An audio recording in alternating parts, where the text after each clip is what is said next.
अरे डरो मत, डरो मत। खूबसूरत। अरे डरो मत, मुझसे क्यों डरती हो? चलो कपड़े निकालो। क्या हुआ? ये तो फोटो है ना, सब वायरल कर दूंगा। चलो निकालो। हाँ चल चल चल, कोई नहीं है, कोई नहीं है, चल चल निकल। हाँ हाँ, नहीं मत डरो, मत डरो, अरे मैं हूँ।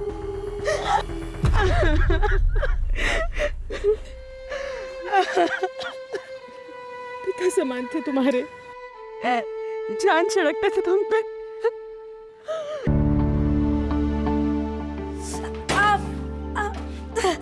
अरे देवा,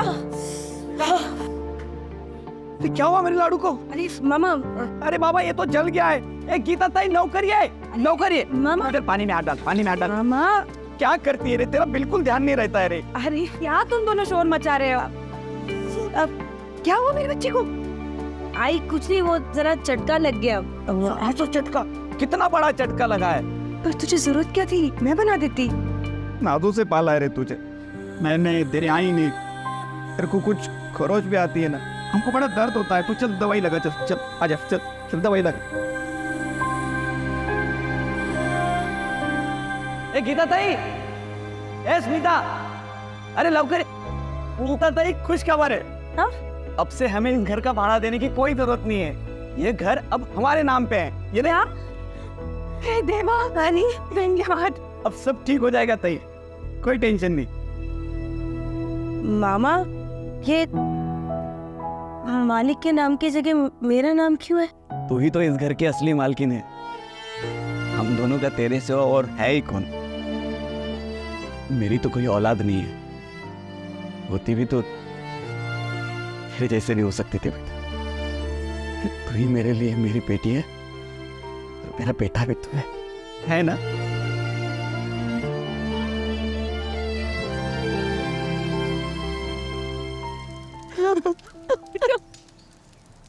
शायद बच्ची से हो नहीं पाएगा। इनका कोई बेटा नहीं है क्या अंतिम क्रिया के लिए? मैं ही इनका बेटा हूँ, पर ये हक सिर्फ मेरा है और किसी का नहीं।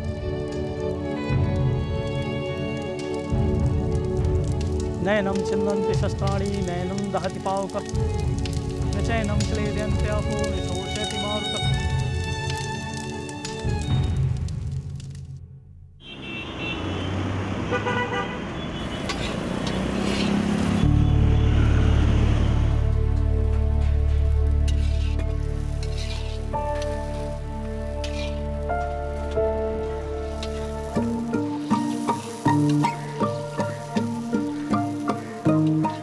क्या कर रही है स्मिता? अरे आई, मुझे पता है कि पहली रोटी गौ माता को जाती है, तो मैं मजाक कर रही थी और चेक कर रही थी कि आपको अपनी रोज की लाइन याद है या नहीं है। आई तो मजाक उड़ाती है तो बदमाश। ए संतोष, टिफिन उतार। ताई ये ले 1500 रुपए, टिफिन का है। अरे ताई गिन तो ले। तूने गिन लिए ना? अच्छा सुन, 300 रुपए दे। क्यों? अरे लेते वक्त गिनती नहीं और देते वक्त गिनती। ए कंजूस ताई, चल 300 रुपए दे। अरे पार्टी करने का है हमको। अरे पर किस बात की पार्टी? अरे वो अपना बॉयज हॉस्टल है ना, वहाँ पे 50 टिफिन का ऑर्डर फिक्स हुआ है। ए स्मिता बोल, क्या खाएगी तू? मामा भांजी कुल्फी हो जाए। नहीं नहीं, कुल्फी नहीं खाएगी तू। पिछली बार कुल्फी खा के बीमार हो गई थी तू। हाँ हाँ ठीक है ठीक है।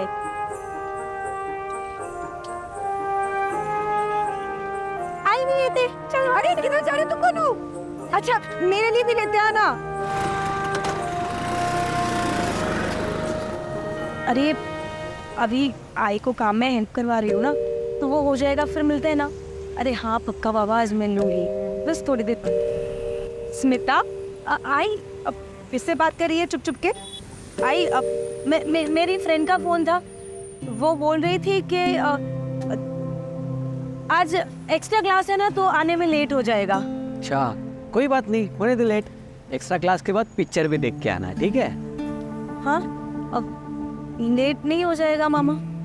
क्यों होगा, किसको फिक्र है? और ऐसा भी तेरा वो बॉयफ्रेंड है ना, वो देख नरेश, हाँ वो तेरे को क्लास भी ले जाएगा उसके बाद पिक्चर भी दिखा के लाएगा, है ना? तो रिश्ता भी पक्का हो गया है, अब क्या चुप चुप के मिलना? भाई शर्म आती है। ए बेटा, इस शर्म ही तो अपनी तहजीब है। जाओ एंजॉय करो, जाओ, वो इंतजार कर रहा है। ताई, कितनी प्यारी लड़की है ना हमारी। कल के बच्चे माँ बाप की परवाह तक नहीं करते हैं, इसको शर्म आती है लड़के से मिलने में। और नरेश भी खूब चांगला मुलगा है, अपन इन दोनों की शादी लगा देते हैं जल्दी। पर पता नहीं कैसे विदा करूंगी मैं इसको, इसके बगैर तो मैं। भाई तू चिंता मत कर, सब ठीक हो जाएगा।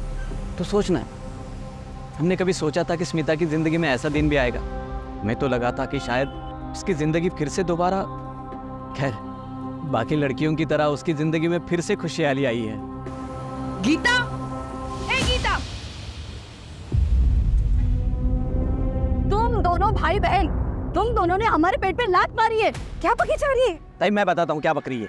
वो जो ऑर्डर हमें मिला है ना, वो पहले इन लोगों को मिला था, लेकिन स्टूडेंट लोगों ने इनके खिलाफ कंप्लेंट किया क्योंकि ये लोग खाने में सोडा मिलाते हैं, इसलिए वो ऑर्डर हमको मिला है। मिला नहीं है, छीन लिया है। सत्यानाश हो तुम्हारा, जुबान संभाल के बात कर वरना एक लाफा दूंगी। एक तो हमारा ऑर्डर चुराती, ऊपर से साड़ी बन रही है, हाथ उठा के तो देख, जल्दी कर यहाँ से, तेरे बाप की जगह है। तेरे बाप पे मत जा तू, वरना दिखा दूंगी मैं तुझे। छोड़ना ताई, इन घटिया लोगों के मुंह लगने की कोई जरूरत नहीं है। हाँ, देख लूंगा तुम दोनों बहन भाइयों को मैं। मेरा धंधा छीना ना, बताता हूँ तेरे को मैं। तेरे से जो बने कर लेना। तू देख अभी। चल प्रतीक्षा, चिंता मत कर तुम, ऐसा प्लान है ना मेरे पास। बॉयज़ हॉस्टल तो कैन के भाखड़े पर जो भीड़ लगती है ना, कोई भी नहीं आएगा। देख तू क्या करता हूँ मैं।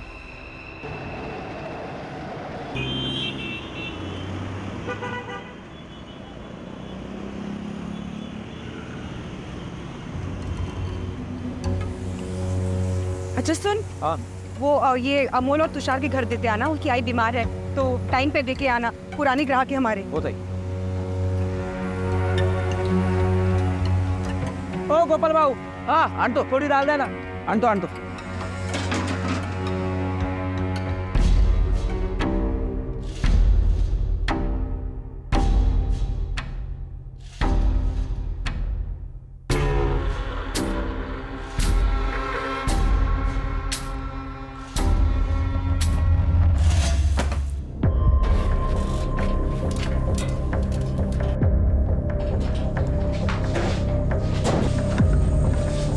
क्या ढूंढ रही है स्मिता, कुछ खो गया है क्या? अरे आई, वो ना मेरी 10th की मार्कशीट, एक जॉब के लिए अप्लाई किया था ना, तो उनको ओरिजिनल चाहिए और वो मिल नहीं रही है। कहीं कहीं रखी होगी, मिल जाएगी। अरे आई, पूरा घर 10 बार छान मारा। मुझे लगता है कि मुझे ना पुणे जाना पड़ेगा और वहाँ स्कूल से ओरिजिनल अप्लाई करना पड़ेगा। कोई नहीं जाएगा पुणे। लेकिन आई, मैंने कहा ना, पुणे से हमारा रिश्ता टूट चुका है। देख पर आई, मुझे अच्छी जॉब मिल रही है और मुझे वो जॉब करती है, मैं जाऊंगी पुणे। कहा ना कोई नहीं जाएगा पुणे। ताई क्या कर रही है तू? बच्ची हो, मैं समझाता हूँ उसे। इसकी जुबान पे दोबारा मैं पुणे का नाम सुना ना तो खैर नहीं है इसकी। नहीं आएगा, तू जा भी यहाँ से। शांति रहो बेटा, अच्छा बैठ के जा। अब बता क्या प्रॉब्लम है? मामा, मैंने एक बहुत अच्छी जॉब के लिए अप्लाई किया है, नरेश की कंपनी है, पर उनको ओरिजिनल मार्कशीट चाहिए। अब मामा आप ही सोचो ना कि नरेश की कंपनी है, हम लोग साथ में काम करेंगे, हमारा फ्यूचर, हमारा ग्रोथ साथ में रहेंगे, और ये आई। बेटा मुझे पता है ना, आई पूना का नाम सुन के, देख तू चिंता मत करना, मैं हूं ना, करता हूँ कुछ जुगाड़। तो भी बात करता हूँ।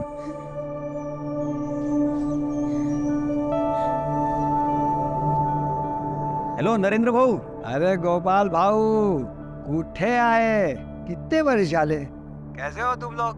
हम सब बढ़िया है, तुम्हारी थोड़ी मदद चाहिए थी हमको। स्मिता का स्कूल है ना, उससे 10वीं का मार्कशीट निकालना था। तुम एड्रेस भेजो, समझो काम हो गया। हाँ तो वो हम लोग मुंबई शिफ्ट हो गए, मैं आपको मुंबई का एड्रेस भेजता हूँ। चलो जो काम हो गया, अब हंसना यार। थैंक यू मामा।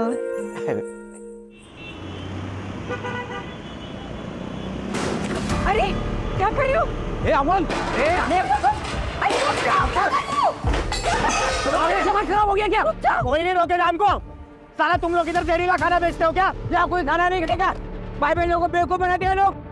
ये तुम लोगों का दिमाग खराब हो गया क्या? मैं तुम लोगों के हाथ पैर तोड़ डालूंगा, समझ में रखना। सुन तो का पैसे हमें की तबीयत खराब हुई है, फुटबॉल नहीं हुए उन्हें, बंद करो सब, बंद करो। सुन, तेरी वजह से अगर मेरे आई को कुछ हुआ ना, तेरी जान ले लूंगा, समझा? अरे पर और किसी की कंप्लेंट नहीं आई है। कंप्लेंट चाहिए इनको। और अगर मेरे आई को कुछ भी हुआ ना, मैं तुम दोनों का सर फोड़ दूंगा, समझे? अरे शांत रहे, शांत रहे। ये उनको कोई गलतफहमी हुई होगी, उनकी आई की बात है, तो इमोशनल हो गए होंगे। संतोष चल, हाथ बटा, दोबारा खाना बनाना पड़ेगा। वो लोग हम पर झूठा इल्जाम लगा रहे हैं। अरे मैं छोड़ूंगा नहीं इनको। अरे सुन सुन सुन, देख भरोसा रख मुझ पे, मैं सब ठीक कर दूंगी। मैं जाके ना उनकी आई से बात करूंगी, काजी लोग को करूँ ये ना।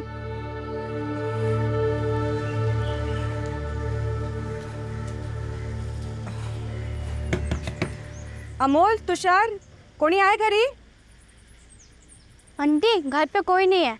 अमोल अंकल की आई बहुत बीमार हो गई थी, उनको हॉस्पिटल लेके गए। एम्बुलेंस आई थी इतनी बड़ी।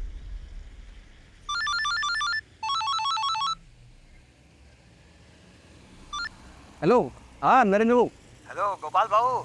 स्मिता के पुराने स्कूल में मार्कशीट की अप्लाई कर दी है। धन्यवाद भाऊ। आते ही भिजवाता हूँ ना। हाँ, वो एड्रेस मिला क्या आपको? हाँ हाँ मिल गया है, मार्कशीट जैसे ही आएगी वैसे ही कॉल करता हूँ। धन्यवाद दादा।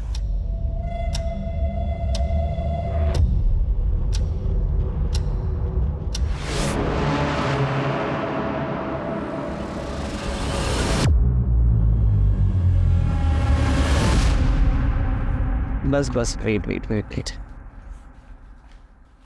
सरप्राइज।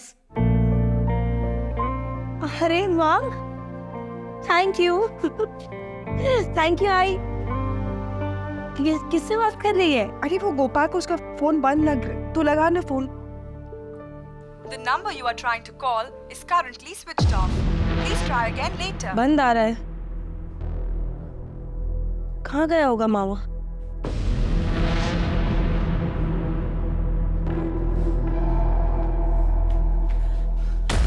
मामा, मैंने आसपास सब जगह देख लिया, पर मामा नहीं मिले। अच्छी टेंशन में लगी है। चल साथ चल के ढूंढते हैं उसे, ऐसे तो कभी जाता नहीं है वो। चल मैं भी आती हूँ, पर तेरा बर्थडे वो सब जाने दो, मामा को ढूंढते हैं। हाँ चल चल। मामा, गोपाल मामा भाई, ये इनको देखे क्या?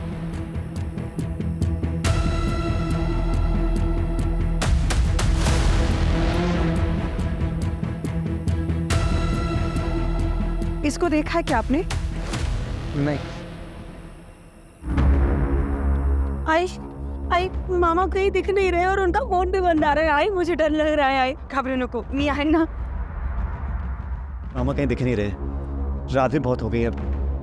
मामा पहले से कभी नहीं, इतना लेट तो कभी नहीं होता उसको, उसका फोन भी बंद नहीं रहता कभी ऐसे। अगर सुबह तक मामा नहीं आते हमें पुलिस में कंप्लेन करनी चाहिए। कहीं मामा के साथ कुछ गलत।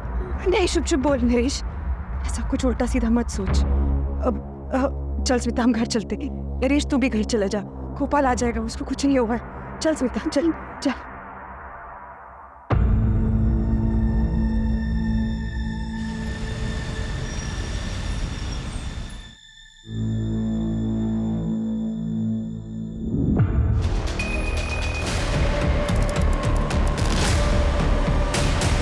आइए सर, इस तरफ। बॉडी को सबसे पहले तुमने देखा था? जी सर, और देखते मैंने आपको कॉल किया सर। पक्का? हाँ सर पक्का। इधर रुकना, जाना नहीं कहीं। जी सर। इसका कत्ल कल रात को ही हो चुका है, खून अभी पूरी तरह से जमा नहीं। पर जिस किसी ने मारा है बहुत बेरहमी से मारा है। इसे किसी ने आइडेंटिफाई किया? जी नहीं, हम तो यहाँ से है नहीं सर, और यहाँ का कोई लोकल आदमी भी नहीं है। और कोई तो लोकल कोऑर्डिनेटर होगा जिसने शूट अरेंज किया है। हाँ है ना सर, वो कहाँ है? वो बाहर। सावन सर, आसपास का एरिया अच्छे से सर्च कराओ, देखो कोई आइडेंटिफिकेशन मिलती है क्या इसकी। फॉरेंसिक टीम को भी इन्फॉर्म करो। Right sir. बॉडी का पंचनामा कराओ और पोस्टमार्टम के लिए भेजो। सर।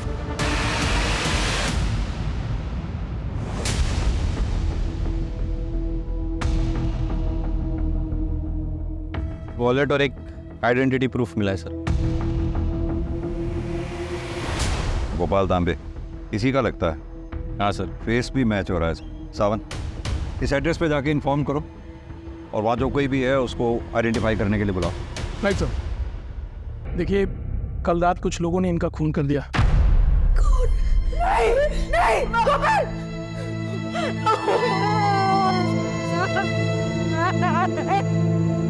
अरे ये तुम क्या हो गया?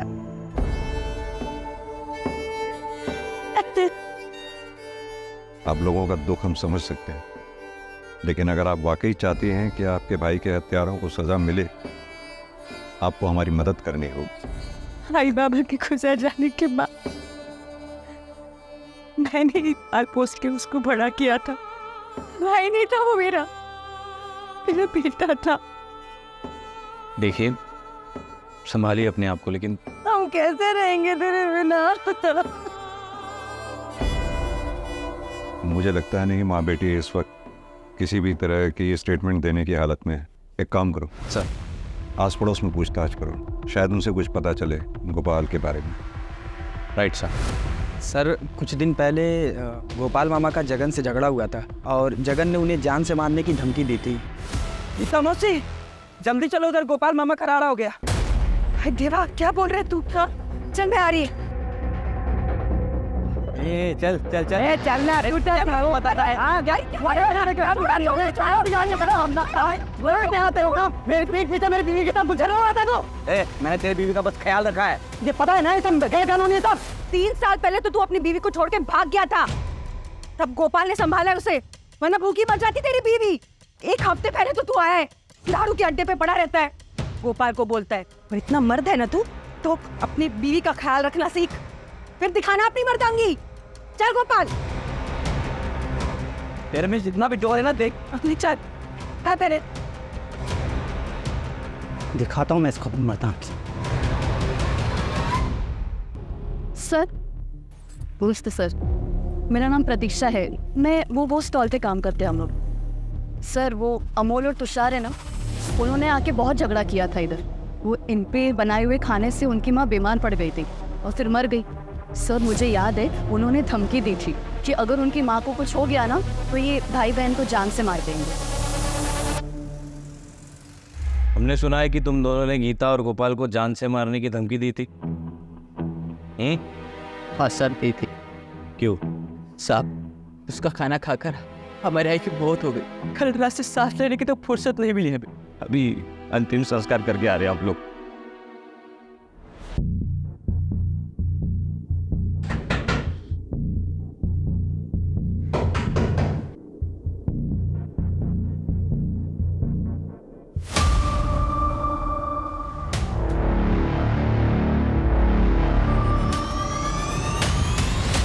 आप ठीक तो हैं? जी सर। कैसे हुआ ये? मेरे पति ने जगन कहाँ है? जगन, काम करो, गाड़ी में से फर्स्ट एड बॉक्स ले आओ। सर, उसे पहले से गोपाल और मेरे रिश्ते पर शक था। जैसे आज उसे पता चला कि गोपाल की लाश मिली है, उसने अपना सामान बांधा और निकलने लगा। सर, मैंने उसे रोकने की भी बहुत कोशिश की। मैंने उसे ये भी कहा कि मुझे उस पर शक है कि उसने गोपाल की हत्या की, लेकिन उसने मुझे बहुत मारा सर, और भाग गया। तुम्हें ऐसा क्यों लगता है कि जगन ने ही गोपाल को मारा होगा? क्योंकि वो गोपाल से बहुत चलता था सर। कल रात को ही मैंने किसी से बात करते हुए सुना कि वो गोपाल को मार देगा। कहाँ गया होगा वो? पता नहीं सर। सावन, जगन का नंबर ले लो इनसे। नंबर बताइए।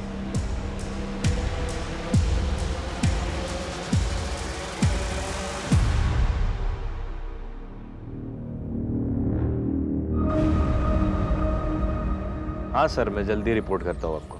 सर, ऑलराइट सर, जय हिंद। हाँ, वो कुछ बताना चाहते हैं। बताइए। नमस्कार। कल रात की बात है।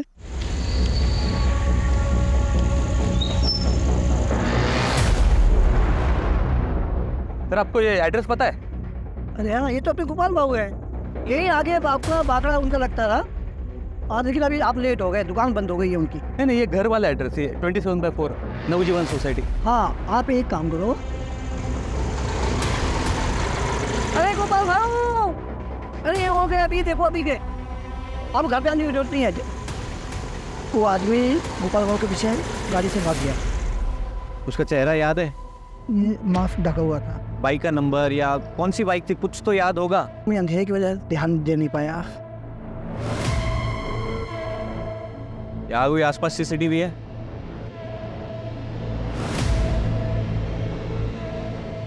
CCTV footage मांगवा। यस, ठीक है। सर त्रिवेदी का पति जगन, उसकी कोई खबर नहीं मिल रही है। वो ज़रूर अंडरग्राउंड हो गया है सर, क्योंकि उसने अपना मोबाइल स्विच ऑफ कर रखा है। एक काम करो, उसके फाइनेंशियल ट्रांजैक्शन पे नज़र रखो। अचानक घर छोड़कर गया है, पैसे की ज़रूरत पड़ेगी, बैंक की मदद लो। उसके दोस्तों, रिश्तेदारों, सब पे नज़र रखो। सर, ये गोपाल को कोई मास्क मैन ढूंढ रहा था सर। जिस दिन मर्डर हुआ उसी दिन हमने वहाँ के एरिया के पान वाले से बात की है और उसने ये बताया कि उसने किसी मास्क वाले को देखा था। और फिर हमने सीसीटीवी फुटेज चेक किया और उसके बाद पता चला उसके बाइक का नंबर सर। और पुणे पुलिस से भी क्रॉस चेक किया था, उन्होंने कहा था कि एक रात पहले वो बाइक चोरी हुई थी। यानी कि गोपाल के मर्डर का कनेक्शन पुणे से है। Absolutely sir.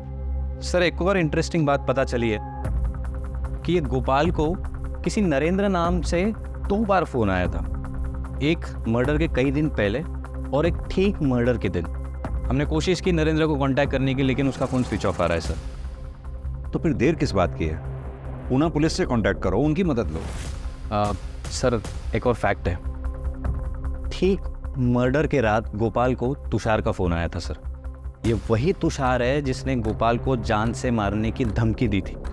सावंत, एक काम करो, तुम तुषार और उसके भाई दोनों को थाने उठा के ले आओ। और गायकवाड़ सर, तुम पुणे जाओ, नरेंद्र के बारे में पता करो। मुझे पूरा यकीन है इन दोनों से पूछताछ के बाद कोई ना कोई क्लू हमारे हाथ जरूर लगेगा। सर मुझे सिर्फ इतना बता दो, तूने गोपाल को फ़ोन क्यों किया था? हमने कोई फ़ोन नहीं किया था सर। मैं और मेरा भाई आई की तबीयत खराब होने की वजह से बहुत डर गए थे और तभी अपरा तपरे में मोबाइल खो गया था सर। हाँ अब ये सच बोल रहा था। उस रात को मेरे ही फ़ोन से सारे फ़ोन किए थे। तूने पहले गोपाल को फ़ोन करके क्राइम स्पॉट पे बुलाया, फिर अपना फ़ोन फेंक दिया, क्राइम स्पॉट पे बुलाकर गोपाल का मर्डर कर दिया और अब हमें कहानी सुना रहा है ताकि मैं तुम्हारी कहानी पे विश्वास करूं। तुम सच कह रहे सर। हवलदार, लेके जाओ इन दोनों को और अच्छी तरह से खातिरदारी करो। इन दोनों की आई जिस हॉस्पिटल में एडमिटेड थी, वहाँ के सीसीटीवी फुटेजेस मंगवाओ और चेक करो ये सच भी बोल रहे हैं या नहीं। Right sir.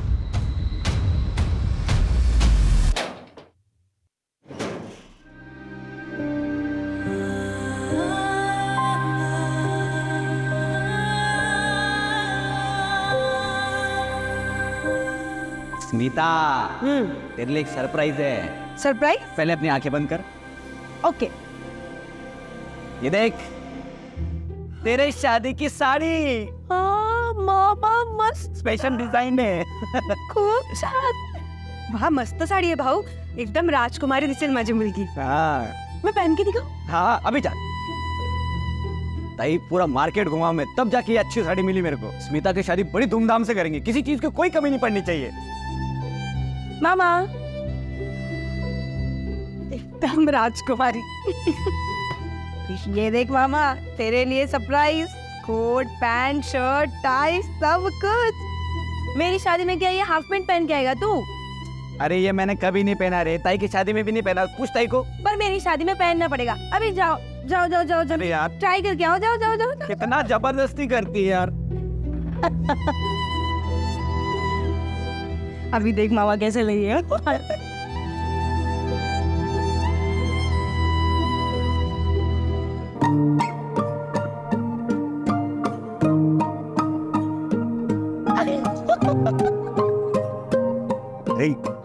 गर्मी लगती रे मेरे को, ये सब जमता नहीं है। अरे मामा अच्छा है, बढ़िया है, जो भी है। कितने सबके संजोए थे तेरे मामा ने तेरे शादी के। देख राश, ईश्वर उसे कभी माफ नहीं करेगा जिसने मेरे मामा के साथ ऐसा किया है।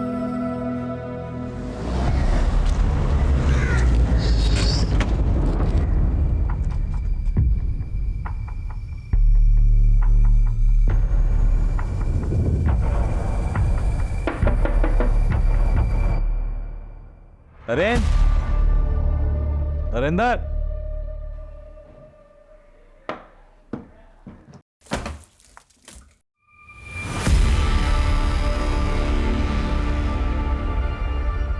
चेक कर। नरेंद्र, ये बेहोश है सर। होश वेला वैसा जी।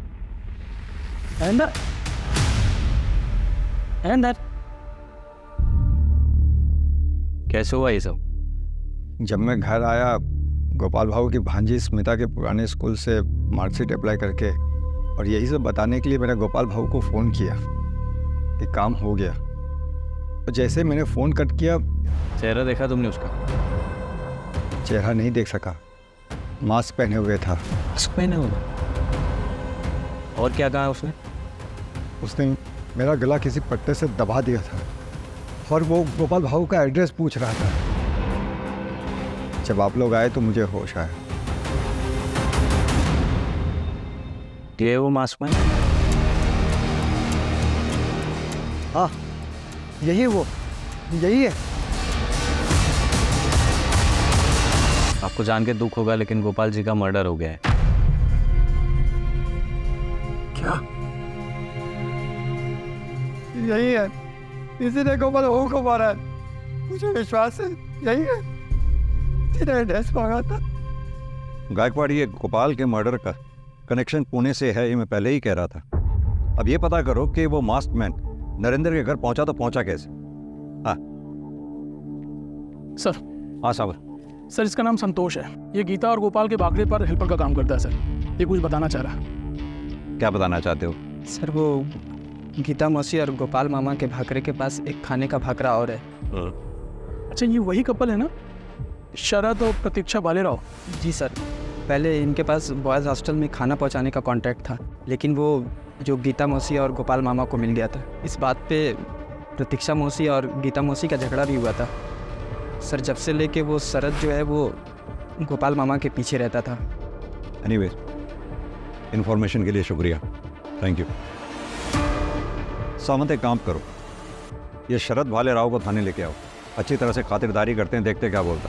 सर। बोलो रमेश।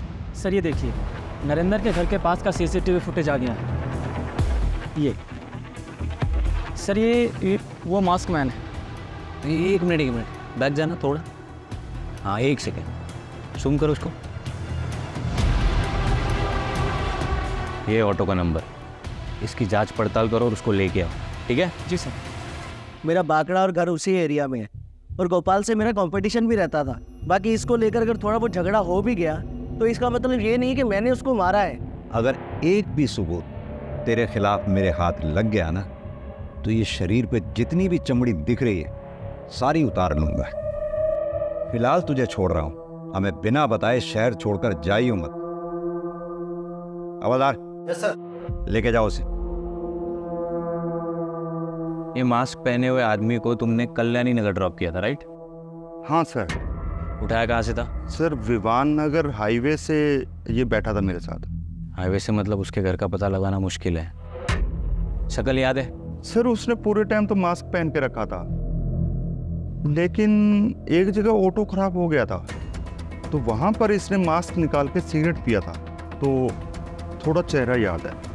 स्केच आर्टिस्ट ने बोलवा, जैसा देखा था एग्जैक्ट वैसा हुलिया बताना, ठीक है? सर, कोशिश करूँगा मैं। क्यों जाएला? गीता जी, आप पुणे के रहने वाले किसी नरेंद्र नाम के आदमी को जानती हैं? आपके भाई गोपाल की 2 बार बात हुई थी उससे। जी, वो मेरे लिए ही हुई थी, मेरी मार्कशीट के लिए। ये बात तुमने मुझे क्यों नहीं बताई? वो घटना वाले दिन नरेंद्र पर भी हमला हुआ और उसी आदमी ने नरेंद्र से आप लोगों के घर का जबरदस्ती एड्रेस भी लिया। वो आदमी आप लोगों के घर के पास आया भी, सामने पान वाले से पूछा उसने, लेकिन तभी आपका भाई गोपाल घर से निकलता हुआ उसको नजर आया, जो कि उस आदमी को पान वाले ने दिखाया। और उसके बाद गोपाल के साथ जो कुछ भी हुआ वो आप लोग जानते ही। पर कौन था ये मास्क मैन? हमने पुणे जाके तफ्तीश की है और उसके इंफॉर्मेशन बेस्ड ये स्केच बनवाया है। परवीन?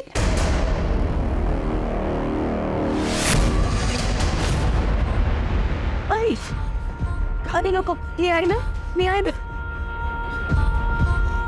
इधर क्या कुछ ऐसा है जिसके बारे में हमें जानना चाहिए? जिस चीज से घबराकर हमने पुणे छोड़ा था वही हुआ। देखिए, साफ साफ बताइए बात क्या है। हम पहले पुणे में रहते थे, येरवड़ा एरिया में, 5 साल पहले। ये प्रवीण हमारा पड़ोसी था।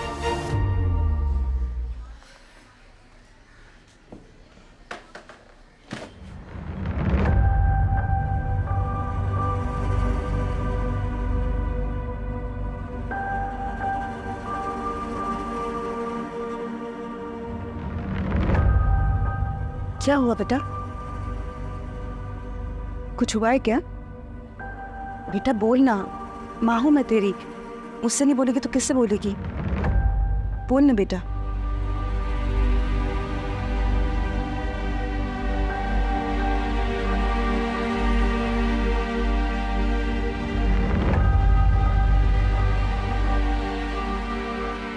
ये कुछ बता नहीं रही थी। फिर एक दिन, अरे डरो मत, डरो मत। खूबसूरत। अरे डरो मत, मुझसे क्यों डरती हो? चल अब कपड़े निकाल। क्या हुआ? ये तो फोटो है ना, सब वायरल कर दूंगा। चलो निकालो। हाँ चल चल चल, कोई नहीं है, कोई नहीं है, चल चल निकल। हाँ हाँ, नहीं मत डरो, मत डरो। अरे मैं हूँ।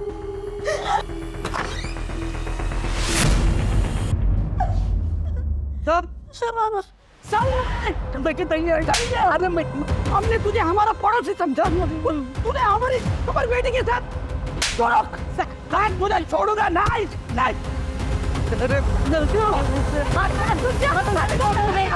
मत मार उसे, मार के अपने हाथ गंदे मत कर गोपाल। इसने अपनी स्मिता के साथ मैं छोड़ दी। तुझे मेरी कसम है, तुझे स्मिता की कसम है।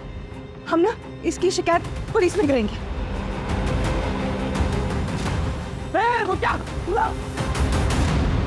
उसके बाद मैंने प्रवीण को पुलिस के पास सौंप दिया। भाई जब हम घर लौट के आए तो सारे पड़ोसी हमें ऐसे देख रहे थे जैसे कि प्रवीण ने नहीं बल्कि मेरी बेटी स्मिता ने ही कोई पाप किया हो। उसके बाद हम पुणे छोड़ के चले गए। फिर प्रवीण को लंबी सजा हुई, उसका करियर भी बर्बाद हुआ। उसने बदला लेने के लिए गोपाल को मार डाला। राक्षस है वो। देखिए गीता जी, हम मानते हैं आप दोनों के साथ जो कुछ भी हुआ उसमें काफ़ी हद तक समाज भी दोषी है, लेकिन इस बात को भी हम अप्रिशिएट करते हैं कि आप दोनों ने उस प्रवीण के खिलाफ पुलिस में कंप्लेंट दर्ज की, उसे सज़ा दिलवाई। ये बात वाकई काबिल तारीफ है और आप भरोसा रखिए उस प्रवीण को हम सख्त से सख्त सज़ा दिलवाएंगे। यही कहा था पुणे के इंस्पेक्टर ने, उसे सजा भी दिलवाई। पर हमें क्या मिला? हमें तो पुणे छोड़ना पड़ा, मुंबई आना पड़ा। फिर अब आया चला गया। ये दुख बर्दाश्त नहीं होता हमसे। हमें हमारे हाथ पे छोड़ दीजिए आप। गीता जी लेकिन प्रवीण के रूप में मौत ने हमारा घर का रास्ता देख लिया है। हमें शहर को छोड़ना ही पड़ेगा अब। आइए।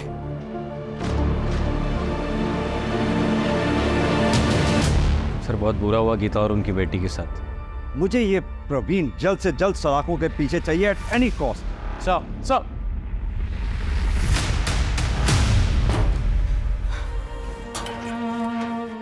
हम फिर से भाग रहे हैं। आई तेरे मामा को तो खो दिया मैंने, अब और कोई गलती नहीं करनी चाहिए। और मामा को इंसाफ मिले ना मिले उससे तुझे कोई परवाह नहीं है। मुझे तेरी परवाह ज्यादा है। गोपाल तो अब वापस नहीं आने वाला।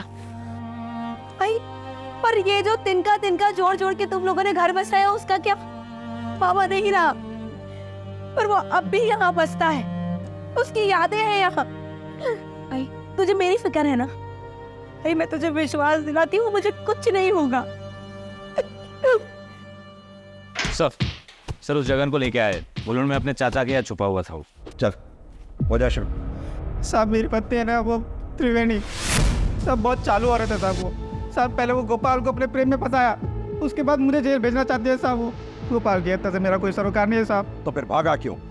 मैं डर गया था साहब। वो मेरी पत्नी ने खुद को मार मार के घायल कर लिया। वो मुझे बोलती है कि पुलिस को बुला के कहेगी कि मैंने उसको मारा, और फिर कहेगी कि गोपाल की हत्या में मैंने की साहब। सच में डर गया था साहब, मैंने कुछ नहीं किया साहब। सर गीता जी आई। सर सर मेरी बेटी स्मिता का कुछ पता नहीं चल रहा सर, वो सवेरे से गायब है, उसका फोन भी बंद है। ये भी तो हो सकता है कहीं किसी सहेली के यहाँ गई हो स्मिता, या फिर अपने मंगेतर नरेश के यहाँ। सब जगह पूछ लिया मैंने, नरेश तो काम से बाहर गया हुआ है, उसका भी फोन नहीं लग रहा, उसके घर पे ताला लगा हुआ है। आप फिक्र मत कीजिए, हम पूरी कोशिश करते हैं स्मिता को ढूंढने की।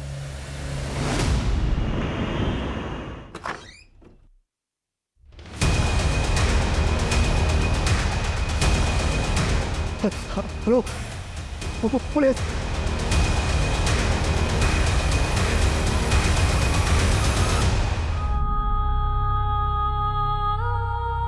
हटिए स्मिता।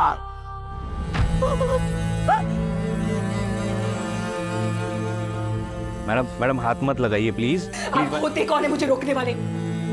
9 महीने अपने पेट में पाल पोस के इतना बड़ा किया और मैं इसे हाथ नहीं लगा सकती। देखिए मैम, मर्डर केस है, एविडेंस हो सकता है। बाहर में जा आपके एविडेंस। मैंने आपसे कहा था बंद कीजिए आपकी ये तफ्तीश। आपकी जिद की वजह से मैंने अपनी बेटी की जान खोई है। आप जिम्मेदार हैं उसके खून के। संभालो, मेडिकल हेल्प के लिए लेके जाओ। गायकवाड़, फॉरेंसिक टीम को बुलाओ, उनसे कहो एक एक एविडेंस इकट्ठा करे कोने कोने से, कोई कसर नहीं छूटनी चाहिए। सर, दरवाजे पे कोई फोर्स एंट्री के मार्क्स नहीं है। इसका मतलब उसके पास चाबी थी, या फिर उसके लिए दरवाजा खोला गया। सर, जब मैं ऑफिस से अपने घर आया तो देखा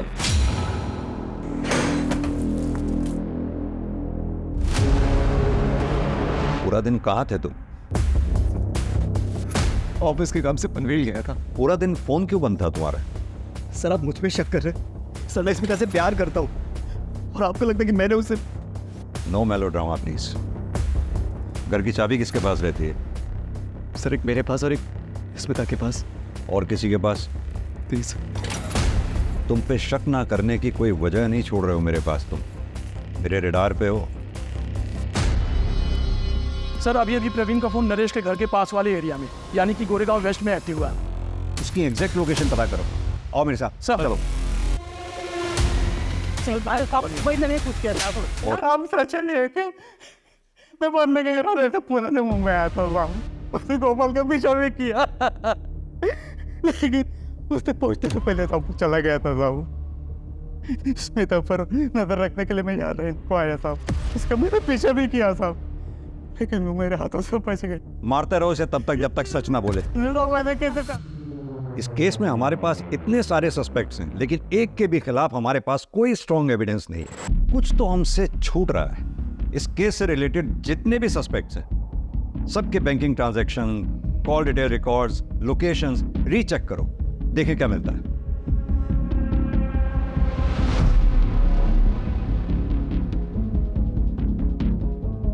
कोई तो क्लू छोड़ा होगा। सर, इन नरेंद्र के कॉल रिकॉर्ड्स, इसके मुताबिक जिस दिन गोपाल का मर्डर हुआ उसी दिन वो पुणे से मुंबई आया था, और पोस्टमार्टम रिपोर्ट के मुताबिक टाइम ऑफ डेथ के बाद वो पुणे से मुंबई आया था।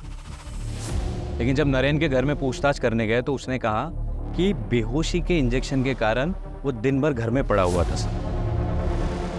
इनफैक्ट जब हम उसको मिलने गए थे तो वो बेहोशी की हालत में ही था। तेरे कॉल डिटेल रिकॉर्ड्स हैं हमारे पास।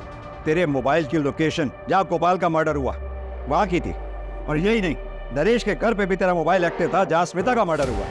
क्या कर रहा था? क्यों किया ये सब? पैसों के लालच में। और कौन करवा रहा था ये सब?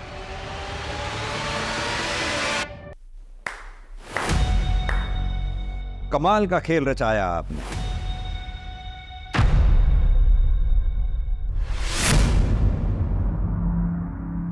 गीता जी, अब तो आपकी समझ में आ ही गया होगा कि आपका पर्दाफाश हो चुका है।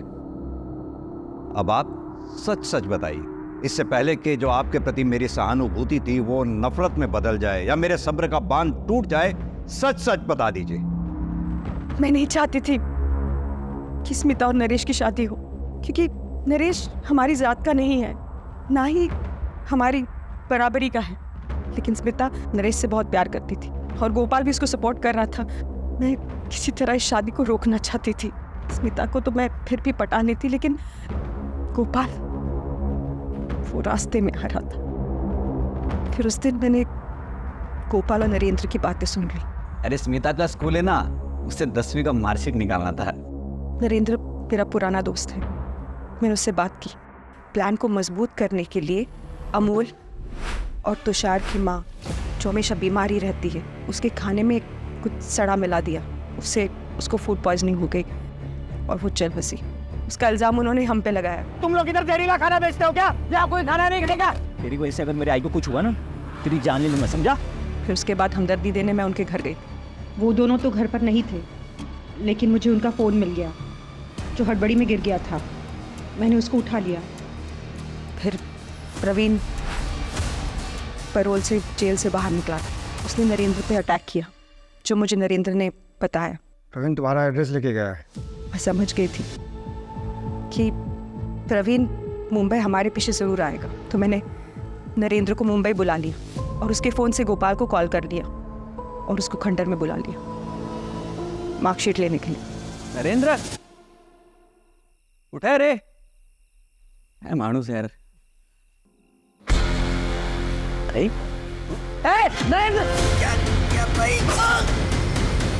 गोपाल के मौत के बाद स्मिता की शादी टल गई। लेकिन स्मिता का कत्ल, वो तो तुम्हारी बेटी थी। बदनसीब की बेचारी।